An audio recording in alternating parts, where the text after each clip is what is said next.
یہ کہانی محبت و قربانی کی اعلیٰ مثال ہے۔ 1905 کی ایک سرد شام ڈیلا اپنے گھر میں افسردہ بیٹھی تھی۔ کرسمس قریب تھی اور اس کے پاس اپنے شوہر جیم کے لیے تحفہ خریدنے کو صرف $1.87 تھے۔ اس کے گھر میں 2 ہی قیمتی چیزیں تھیں، ڈیلا کے گھٹنوں تک لمبے خوبصورت بال اور جیم کی وہ سونے کی گھڑی جو اسے وراثت میں ملی تھی۔ ڈیلا نے ایک بڑا فیصلہ کیا۔ اس نے اپنے بال بیچ دیے تاکہ جیم کی گھڑی کے لیے پلاٹینیم کی زنجیر خرید سکے۔ شام کو جب جیم گھر آیا تو ڈیلا کو دیکھ کر دنگ رہ گیا۔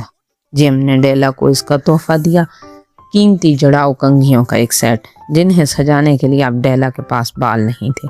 اور جب ڈیلا نے اسے زنجیر دکھائی تو جیم مسکرا کر بولا، ڈیلا، میں نے تمہاری کنگھیوں کے لیے اپنی گھڑی بیچ دی ہے۔